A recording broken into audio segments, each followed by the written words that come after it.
मुख्यमंत्री जयराम ठाकुर ने विधानसभा बजट सत्र के बीच लगवाया कोरोना वैक्सीन का टीका। विधानसभा अध्यक्ष और माकपा विधायक राकेश सिंघा ने भी लगाया टीका। सीएम बोले, सुरक्षा की दृष्टि से सभी लगाएं कोविड वैक्सीन। मंडी जिला में 1.5 लाख लोगों को लगेगा कोरोना रोधी टीका। कोरोना वैक्सीन के तीसरे चरण में 15 अप्रैल तक कवरेज का रखा लक्ष्य।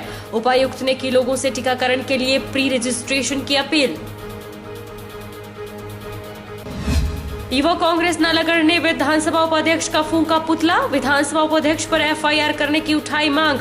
5 कांग्रेसी विधायकों का निलंबन वापस लेने को कहा।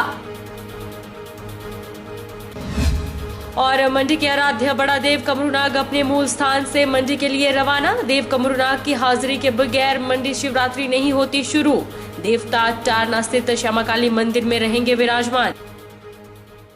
नमस्कार, आप देख रहे हैं HP 24x7। मैं हूं जनीशा। मुख्यमंत्री जयराम ठाकुर ने कोरोना वैक्सीन का टीका लगवाया। हिमाचल प्रदेश विधानसभा परिसर में स्पीकर विपिन सिंह परमार और माकपा विधायक राकेश सिंघा ने भी कोविड वैक्सीन का इंजेक्शन लगवाया। मुख्यमंत्री ने कहा कि सुरक्षा की दृष्टि से सभी को कोविड वैक्सीन लगवानी चाहिए। मुख्यमंत्री जयराम ठाकुर ने विधानसभा परिसर में टीकाकरण के दूसरे चरण के तहत कोरोना वैक्सीन की पहली खुराक ली। प्रदेश विधानसभा परिसर में मुख्यमंत्री जयराम ठाकुर, स्पीकर विपिन सिंह परमार और माकपा विधायक राकेश सिंघा ने कोविड वैक्सीन का इंजेक्शन लगवाया। मुख्यमंत्री ने कहा कि स्वास्थ्य और अग्रिम पंक्ति के कार्यकर्ताओं के सक्रिय सहयोग से प्रदेश में कोरोना का पहला चरण सफलतापूर्वक पूर्ण कर लिया गया है। उन्होंने कोरोना महामारी के खिलाफ वैश्विक लड़ाई को मजबूत करने के लिए सभी कार्यकर्ताओं के प्रयासों की सराहना की। उन्होंने कोविड-19 मुक्त समाज के लिए लोगों से अपनी बारी आने पर टीका लगवाने का आग्रह किया। देखिए, कोविड के इस बड़े संकट के बाद एक बहुत बड़ी उम्मीद के साथ जो लोग इंतजार कर रहे थे, वो घड़ी पूरी हुई देश के लिए। और देश में आज दुनिया का सबसे बड़ा वैक्सीनेशन का कार्यक्रम चल रहा है। और हिमाचल प्रदेश में भी मुझे इस बात की प्रसन्नता है कि जो फर्स्ट फेज का हमारा वैक्सीनेशन का कार्यक्रम सफलतापूर्वक पूरा हुआ है। और उसके लिए मैं सभी हेल्थ वर्कर्स को बधाई देता हूँ, जिन्होंने बहुत लगन के साथ काम किया, जिसमें हमारे पर्टिकुलरली हेल्थ केयर वर्कर्स और उसके साथ साथ में जो फ्रंट लाइन वर्कर्स जो फर्स्ट फेज में थे, उनका उस काम को पूरा करने की स्थिति में हो पाए। और फेज 2 की शुरुआत हुई है, उसमें आज वैक्सीन की शुरुआत हमने हिमाचल प्रदेश में यहाँ से अपने आप से भी की है। और मुझे इस बात की भी प्रसन्नता है कि हमारे विधानसभा के सम्मानीय अध्यक्ष जी ने भी आज कोविड वैक्सीन का जो है वो डोज को जो लिया है। मंडी जिला में कोरोना टीकाकरण के तीसरे चरण में करीब 1.5 लाख लोगों को कोरोना रोधी टीका लगाया जाएगा। इसमें 60 साल से अधिक आयु और 45 से 59 साल तक के विभिन्न रोगों से ग्रसित लोगों का टीकाकरण किया जाएगा। जिला में 15 अप्रैल तक इन सभी को कवर कर लिया जाएगा। यह बात उपायुक्त ऋग्वेद ठाकुर ने कोरोना टीकाकरण अभियान से संबंधित जिला टास्क फोर्स की बैठक की अध्यक्षता करते हुए दी। मंडी जिला में कोरोना टीकाकरण के तीसरे चरण में करीब 1.5 लाख लोगों को कोरोना रोधी टीका लगाया जाएगा। उपायुक्त ऋग्वेद ठाकुर ने लोगों से कोरोना टीकाकरण के लिए कोविन पोर्टल पर खुद प्री रजिस्ट्रेशन करने की अपील की है। उन्होंने कहा कि कोविन पोर्टल पर अपना पंजीकरण खुद करें। यह अपने मोबाइल फोन से की जा सकती है। टीकाकरण के लिए अपना नजदीकी केंद्र और समय तय कर लें और तय शेड्यूल के अनुसार ही टीकाकरण केंद्र पर आए, ताकि वहां अनावश्यक इंतजार न करना पड़े। ऋग्वेद ठाकुर ने कहा कि जिन लोगों को कोविन पोर्टल पर खुद पंजीकरण करने में दिक्कत आ रही है, जिला प्रशासन उनकी मदद करेगा।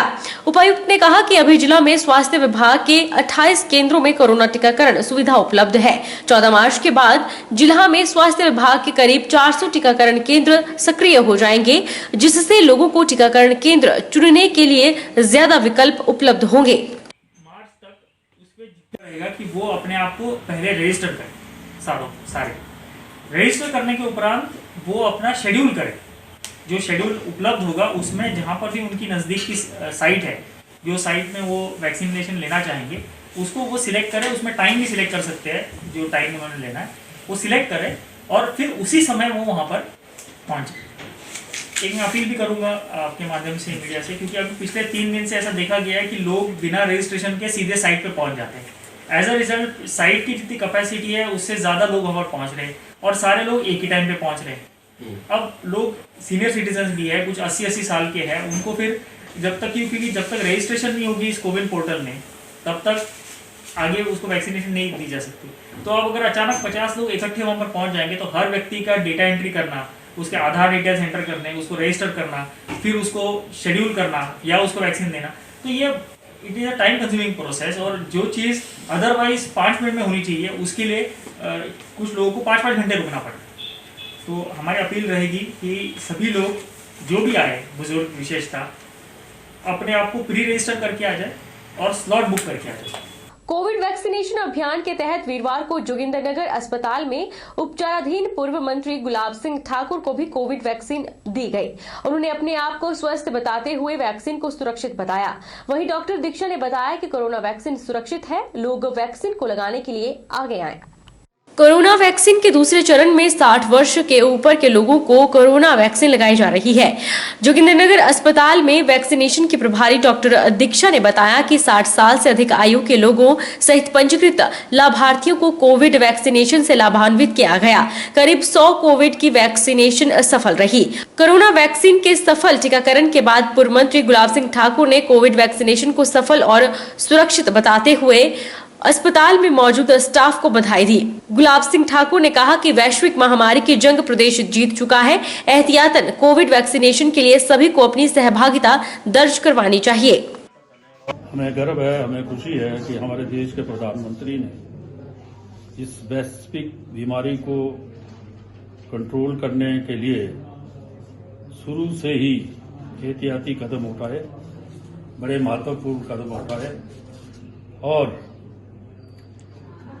अपने ही देश में अपने ही साइंटिस्टों के द्वारा अपने ही देश की बनाई हुई वैक्सीन जारी की और इसका एक ऐसा स्वरूप बनाया कि सबसे पहले जो इस वैश्विक बीमारी के वॉरियर हैं उनको सबसे पहले ये वैक्सीन लगाई गई। फेज शुरू हो गया है हमारा, जिसमें कि हम 60 एज से ऊपर के सारे पॉपुलेशन को वैक्सीनेट कर रहे हैं और दूसरा है 40 to 59 years old with comorbidities, मतलब उनको कोई सीरियस इलनेस है जिसका हमारे पास एक लिस्ट है, क्राइटेरिया 20 क्राइटेरिया है उसमें, तो उसमें अगर वो फिट होते हैं तो हम उनको भी वैक्सीनेट कर सकते हैं। और आज जैसे ठाकुर गुलाब सिंह जी है, उनकी भी वैक्सीनेशन हुई, वो ओल्ड एज में आते हैं, मोर देन 60 ईयर्स में, 72 उनकी एज थी, तो उनको भी हमने वैक्सीनेट किया।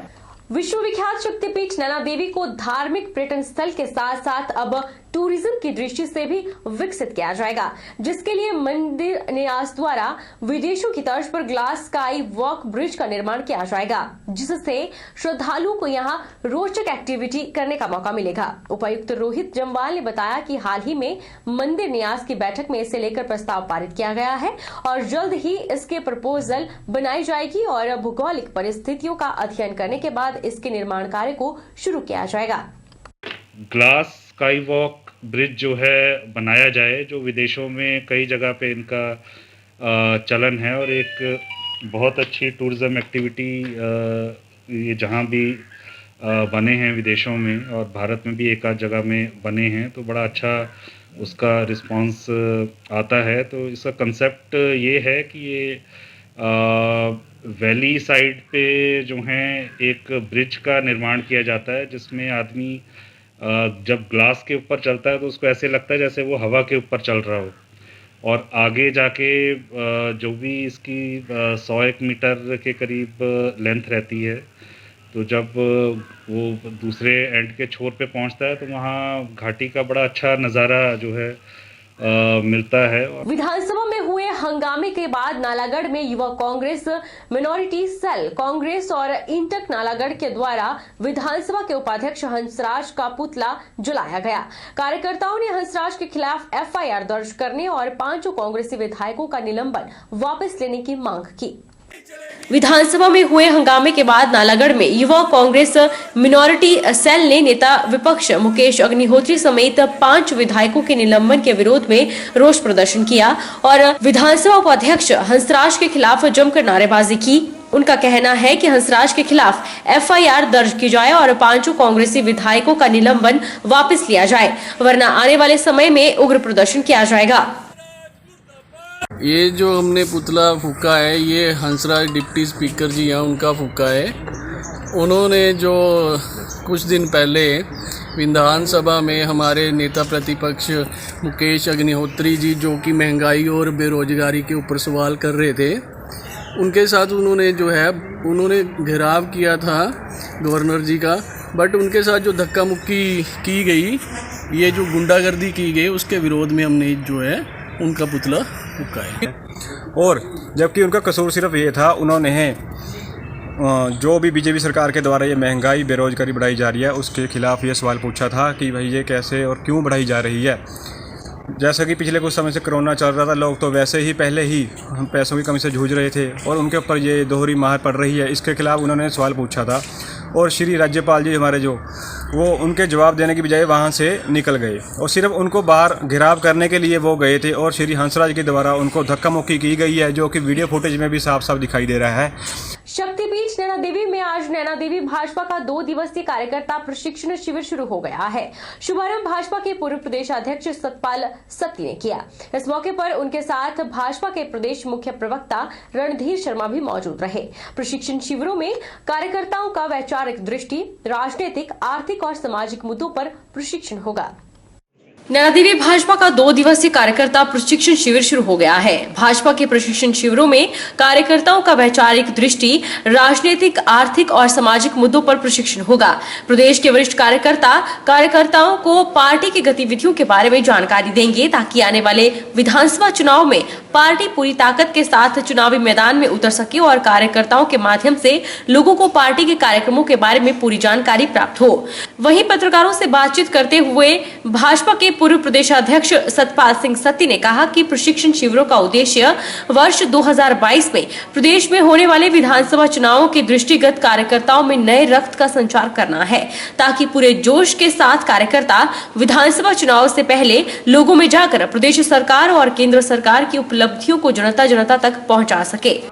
पूरे हिमाचल प्रदेश में भारतीय जनता पार्टी के प्रशिक्षण शिविर चल रहे हैं। प्रदेश का प्रशिक्षण वर्ग हमारा धर्मशाला में संपन्न हुआ और उसके बाद चारों लोकसभा क्षेत्रों के प्रशिक्षण शिविर हमारे संपन्न हुए। तो अभी हर मंडल का प्रशिक्षण वर्ग चल रहा है। 2 दिवसीय प्रशिक्षण वर्ग में पीछे आने वाला जो 2022 का चुनाव है, उस चुनाव की तैयारी के लिए भारतीय जनता पार्टी के कार्यकर्ता एकजुटता के साथ काम करें और विचारधारा के मुद्दों को लेकर के जनता के बीच जाएं, केंद्र सरकार और प्रदेश सरकार द्वारा किए हुए कामों को जनता तक पहुंचाएं। इंदौरा के ठाकुरद्वारा गांव में खेतों में एक 20 वर्षीय युवक का शव मिलने से इलाके में सनसनी फैल गई है।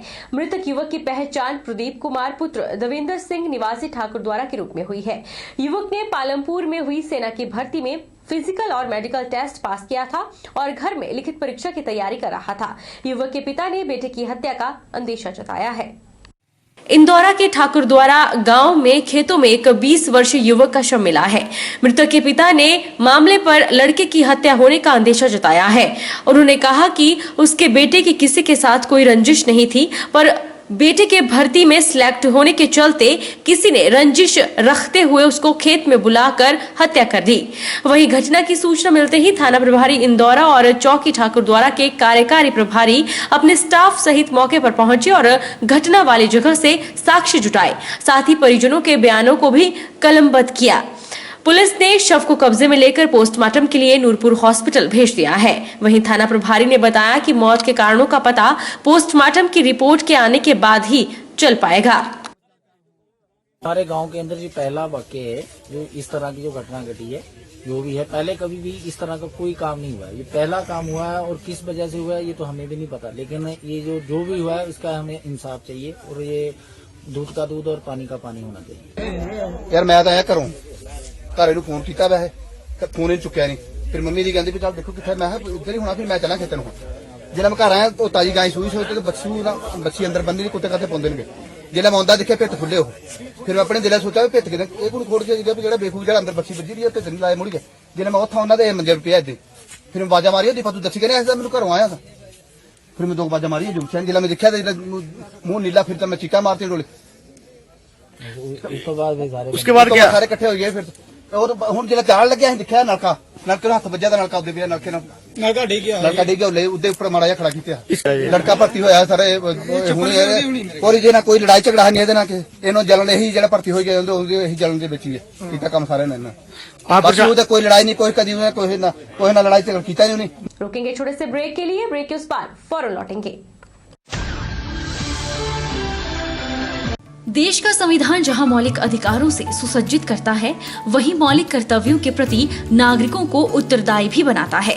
संविधान का पालन, राष्ट्रध्वज और राष्ट्रगान का आदर, देश की संप्रभुता, एकता और अखंडता की रक्षा, 6 से 14 वर्ष के बच्चों की प्राथमिक शिक्षा मुहैया करवाना, सार्वजनिक संपत्ति की सुरक्षा, देश की गौरवशाली संस्कृति का संरक्षण, पर्यावरण की सुरक्षा एवं संवर्धन, समरसता और समानता की भावना का निर्माण, वैज्ञानिक दृष्टिकोण और ज्ञानार्जन की भावना का विकास करें, उत्कृष्टता के लिए सतत प्रयास, स्वतंत्रता के लिए राष्ट्रीय आंदोलन में अपनाए गए उच्च आदर्शों को संजोए रखें। देश की रक्षा करना हर भारतीय नागरिक का परम कर्तव्य है।